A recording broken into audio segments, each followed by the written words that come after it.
장준기가 본명인 가수 장현은 1970년 대구 수성관광호텔 나이트클럽에서 노래를 불렀는데 이때 신중현을 만나 기다려줘, 안개 속의 여인 등을 발표하며 1970년 11월 데뷔를 합니다. 특히 중저음의 허스키한 목소리를 기본으로 한 자신만의 창법을 개발해 많은 사랑을 받아 신중현 사단의 핵심 멤버로 알려지게 됩니다.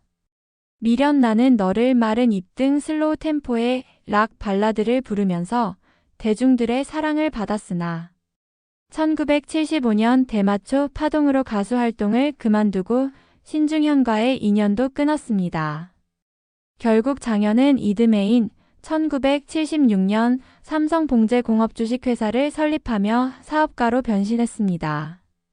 그의 회사는 종업원 300여 명이 일하고 연간 1,500만 달러를 벌어들이며 대통령상을 수상하는 등 큰 성공을 거뒀지만 회사가 부도나면서 어려움을 겪었습니다. 가수 활동 중단과 사업의 실패 이후에도 가수의 꿈을 접지 않은 그는 1993년 장현 베스트 앨범으로 인기를 끈 후 1994년 LA로 이주해 라이브 클럽 장현의 미련을 경영하며 노래에 대한 열정을 이어갔습니다. 이후 1994년 위암 사기 판정을 받고 투병 생활과 사업을 병행하다가 한국과 미국을 오가며 수술로 위암이 완치되자 2006년 KBS 1TV 콘서트 7080과 가요 무대에 출연하며 화제가 됐었습니다. 그러나 안타깝게도 암이 폐로 전이되어 2008년 11월 30일 새벽 폐암의 합병증인 폐렴으로 서울 원자력 병원에서 향년 64세 나이로 하늘의 별이 되었으며 유족으로는 부인 김영주 여사와 1남 1녀가 있습니다.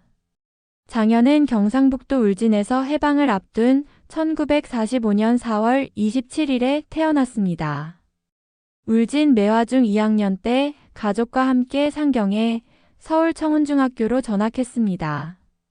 그러나 아버지가 일찍 세상을 떠나면서 가세가 기울어 어려운 환경에서 성장했던 그는 고등학교 졸업을 앞두고 대학 진학을 포기합니다. 노래에 재능이 탁월하지는 않았지만 노력파였던 그는 진로를 바꿔 무명 가수 생활을 시작했는데 지방의 밤무대를 전전하며 몇 년 동안 고단한 생활을 계속했던 장현은 록의 대부 신중현과의 우연한 만남으로 찾아온 기회를 놓치지 않았습니다. 장현의 데뷔 앨범이 발표된 1970년은 신중현이 가장 왕성하게 신인 가수 양성에 몰두하며 음반 기획에 열정을 다했던 시기였습니다. 실제로 장현이 데뷔한 1970년만 해도 박인수, 이미숙, 임성훈, 바니걸스, 미나, 주현 등 수많은 가수들이 신중현의 조련을 통해 음반 데뷔했습니다. 사실상 사단을 구축하기 시작한 신중현은 최고의 작곡가로 명성을 날렸던 해였습니다. 지방 공연을 다녔던 신중현은 대구 수성관광호텔 나이트클럽에서 우연하게 장현의 노래를 듣게 됩니다. 신인 발굴의 촉각을 곤두세웠던 그의 레이더망에 당시로는 흔하지 않은 중저음의 음색으로 노래하는 무명 가수 장현이 포착되었습니다. 일주일간 호텔에 머물렀던 신중현은 장현의 데뷔 음반 취입을 염두에 두고 기다려주오를 비롯해 안개 속의 여인 등 5곡을 만들었습니다. 신중현은 데뷔 시절의 장현에 대해 장현은 노래를 썩 잘하는 가수는 아니었지만 패기와 끈기에 감동을 받았습니다.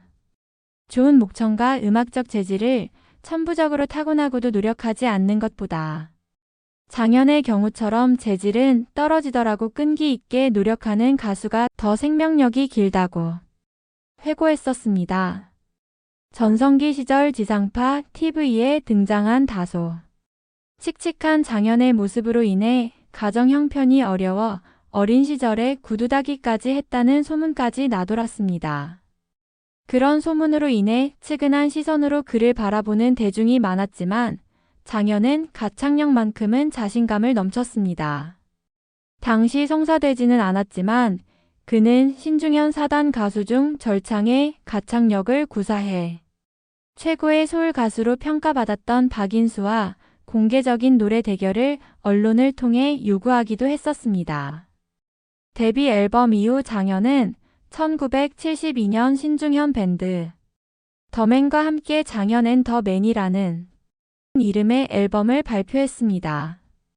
역시나 장현의 독집이 아니지만 그의 이름을 전면에 내세웠던 것은 그가 이미 데뷔 앨범에서 히트곡을 배출하며 신중현 사단의 간판 남자 가수로 떠오르기 시작했음을 증명하는 일이었습니다. 신중현은 1968년 펄시스터즈와 1969년 김추자의 데뷔 앨범을 히트시키면서 자신의 사단을 구축하기 시작했습니다. 히트곡 제조기로 각광받기 시작한 그의 사무실에는 기존 가수들은 물론이고 무수한 가수 지망생들이 곡을 받기 위해 문전성시를 이뤘습니다. 주가가 오른 신중현은 이 음반이 발매된 1970년 서울 명동의 오비스 캐빈 3층에 위치한 코스코스 살롱 클럽의 하우스 밴드인 신중현 오케스트라와 해변 피서지용으로 급조한 제로 악단 그리고 신중현 사단 가수들의 음반 녹음을 위한 캄보 밴드까지 동시에 3개 밴드를 용도에 따라 운영했습니다. 펄시스터스, 이정화, 김추자, 김정미 등 이른바 신중현 사단의 대부분이 여성 가수로 채워진 가운데 장현은 봄비를 부른 박인수와 함께 신중현 사단을 대표하는 남성 가수로 꼽히며 중저음에 절제된 창법으로 편안하게 노래하는 것이 장현의 매력이라고 할 수 있습니다. 1972년 장현은 음반을 한 장 더 발표했는데 이 앨범이 마른 잎, 오솔길을 따라서 나는 너를 등의 히트곡을 수록한 솔로 2집입니다. 그리고 이듬해인 1973년 장현은 자신의 히트곡을 총망라한 편집 앨범인 장현 히트 앨범 석양과 미련을 냈습니다. 앨범의 대표곡 미련은 원래 1970년 여가수 이마영의 솔로 앨범에 처음 실렸던 곡이었으나 이마영이 한 장의 앨범만 발표한 후 결혼과 함께 은퇴해 버리면서 그녀의 미련은 거의 알려지지 못했습니다. 장현의 미련은 1972년 장현 앤 더 맨의 앨범에 먼저 수록된 곡으로 이 앨범에 다시 수록됐습니다. 이 밖에 또 다른 히트곡 석양을 비롯해 마음의 소리, 너를 사랑하네 등도 장현 앤 더 맨의 앨범에서 먼저 선보였습니다. 기다려주오를 비롯해 안개 속의 여인, 무소식이 희소식, 타양에서 만난 사람, 외롭지 않아요까지 무려 5곡도 1970년 솔로 1집 수록곡이며 안개를 헤치고는 1972년 발매된 솔로 2집 수록곡입니다. 이 앨범을 끝으로 장현은 신중현과 결별하고 별다른 활동을 하지 않았기에 실질적으로 그의 히트곡을 망라한 앨범이라고도 볼 수 있겠습니다. 사실 미련은 이 곡을 처음 부른 이마영을 비롯해 원작자인 신중현과 김추자, 홍민, 임창재 등 수많은 가수가 불렀습니다. 하지만 그 많은 버전 중에서도 장현의 노래는 최고로 꼽힙니다. 가죽을 세게 치는 대신 금속 테두리를 가볍게 두드리는 드럼 연주의 보사노바 리듬에 실린 장현의 부드럽고 편안한 목소리는 그만의 절창이었습니다. 장현의 미련은 2003년 흥행한 영화 클래식에 삽입되면서 다시 한번 주목받습니다. 영화 삽입곡은 원곡과 다른 버전인데 OST에는 수록되지 않았습니다. 2015년에는 임재범도 이 곡을 리메이크했습니다. 이 앨범을 마지막으로 신중현과 결별한 장현은 1975년 대마초 파동에 휩쓸려 가요계를 떠납니다. 불행히도 장현과 신중현의 결별은 그다지 아름답지 못했습니다. 신중현은 여러 인터뷰에서 스타가 된 후 별다른 말도 없이 자신의 곁을 떠난 장현에 대해 인간적인 배신감과 섭섭함을 표하기도 했습니다. 장현은 신중현 사단의 여러 가수 중에서도 가장 이질적이면서 개성 넘치는 보컬을 선보인 인물이었습니다. 크게 보아 사이키델릭 록과 소울을 양쪽으로 했던 신중현의 작품을 소화한 가수들은 대부분 감정을 격하게 토해내는 드라마틱한 창법을 구사했다면 중저음의 매력적인 음색을 지닌 장현은 느리고 편안한 창법으로 노래했습니다. 그는 감정을 폭발시키기보다는 감추고 절제했습니다. 그런데 그 덤덤함이 역설적으로 더 짙은 애수와 쓸쓸함을 구현했고 가장 독창적인 스타일로 신중현의 곡을 소화해낸 가수였습니다. 신중현의 음악은 본인이 발굴하고 트레이닝한 당대 최고의 가수들이 각각의 개성으로 노래를 해서 같은 노래, 다른 느낌을 맘껏 즐길 수 있습니다. 신중현 사단의 남자 가수는 신중현 본인을 포함해서 박인수, 박광수, 장현 정도를 거론할 수 있는데 장현의 이미지는 당시의 기성 트로트 가수와도 크게 다르지 않지만 신중현의 고수준의 음악을 장현만의 개성으로 소화했기에 아주 특별한 맛을 느낄 수 있지 않았을까 생각해 봅니다. 장현의 음역과 음색을 표현한다면 중저음의 약한 허스키한 스타일이라고 봅니다.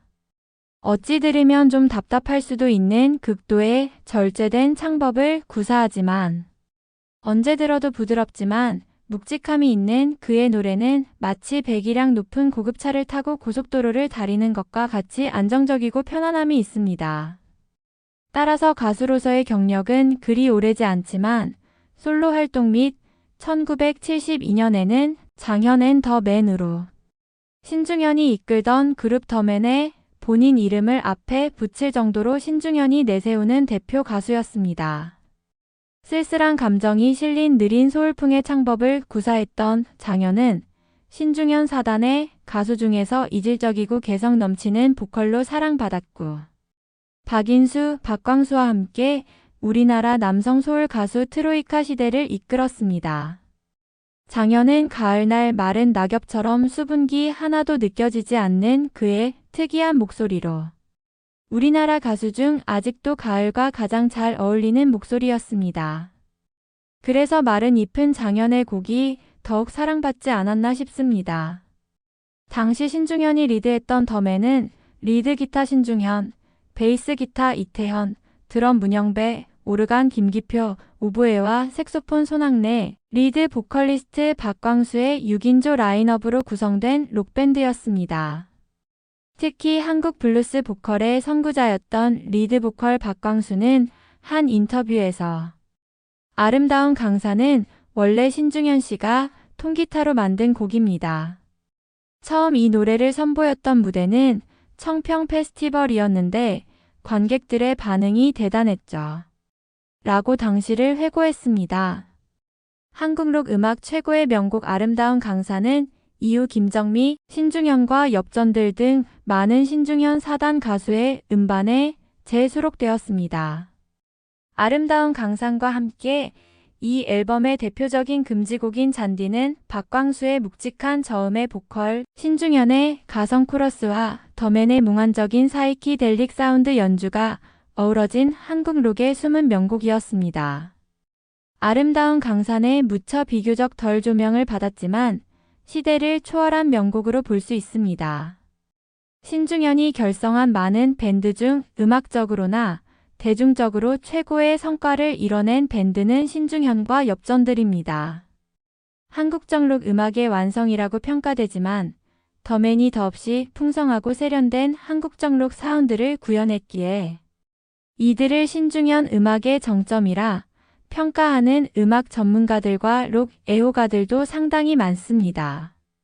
이 앨범은 1972년 10월 발매한 초반이 조기 매진되면서 이듬해에 여러 차례 추가 제작되었을 정도로 크게 히트했지만 판매 금지 처분이 내려지면서 상당량이 폐기되었고 공개적으로 들을 수 없는 불온 음반으로 낙인 찍히면서 이제는 쉽게 구할 수 없는 희귀고 가음반으로 둔갑했습니다. 1971년 신중현은 청와대로부터 박정희 대통령 찬가를 만들라는 수차례의 강력한 요구를 거절했습니다. 이후 그의 공연장에는 늘 경찰이 나와 장발, 단속을 하는 등 온갖 통제에 시달려 반항심에 쓴 곡이 바로 러닝타임 10분의 대곡 아름다운 강산입니다. 권력자를 찬양하는 노래는 만들 수 없지만 아름다운 우리 강산을 찬양하는 노래는 만들 수 있다는 의지의 표현이었다고 합니다.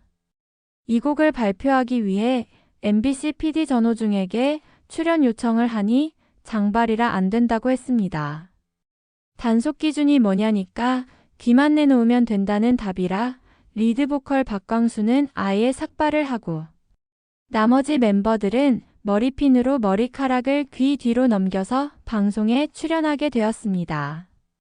이들은 태극기가 휘날리는 엄숙한 장면에서 현란한 사이키 조명으로 정권을 조롱하며 앨범에 수록한 버전보다 훨씬 긴 18분 동안 아름다운 강산을 연주했는데 일종의 음악적 시위였습니다. 이 앨범의 제작이 끝나가던 1972년 10월 17일에 군사정권은 비상계 엄령을 선포했고 유신 정권과 함께 신중현의 실현이 시작되었습니다. 1975년 대마초 사건으로 남산에 끌려가 물구문당하고 정신병원을 거쳐 감옥에 들어갔습니다. 해금 조치 후 컴백한 신중현은 1980년 신중현과 뮤직파워를 결성해 아름다운 강산을 다시 부르게 되었는데 이후 이 노래는 이문세, 노브레인 등 수많은 가수들이 리메이크했고 특히 1988년 이선희가 부른 버전은 폭발적인 인기를 누리며 거의 국보급 국민가요로 사랑받게 됩니다. 요즘은 가수가 가장 흔한 세상입니다. 언젠가부터 시작한 트로트 가수 뽑기 프로가 선풍적인 인기를 끌자 이 방송 저 방송 온통 가수 뽑기 프로를 양산하고 더욱이 공중파 방송까지도 온통 가수들 선발대회를 하다 보니 이제 방송에서는 채널마다 틀면 가수들이고 가수 뽑기 프로나 누가 잘하나 같은 기존 가수들이 출연해 노래를 재해석해서 부르거나 가면을 뒤집어 쓰고 나와서 실력을 겨루는 프로그램도 10년 넘게 방송되고 있습니다. 간혹 가다가 그런 방송을 보면 온통 여성 방청객들이 괴성을 지르며 마치 유명 가수들의 공연 현장에 나온 팬같이 보이지만 보통 사람 아무도 그 방송의 녹화 일정을 모르는데 유독 그들이 그 정보를 알아서 왔다거나 일부 방청객들은 자발적이기보다는 동원된 방청객일 가능성이 크다는 생각이 듭니다. 방송국에서야 그런 프로를 양산하면 시청률도 높고 광고주들도 달라붙어서 수익도 좋으니 그들 입장에서는 일거양득이지만 방송에 대한 다양한 프로가 다양성 배제되고 온통 한쪽 방면의 프로만 하니 시청자 입장에서는 자유시청권에 대한 심각한 침해가 온 것입니다.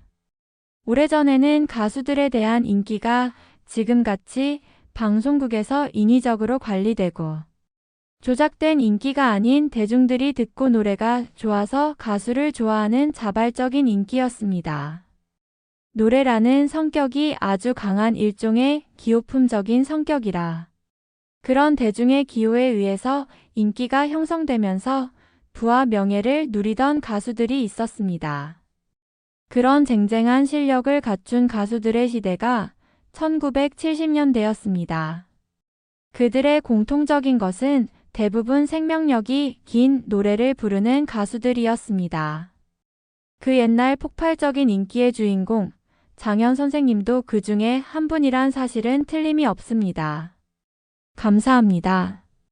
연예정보 24시 에이나였습니다.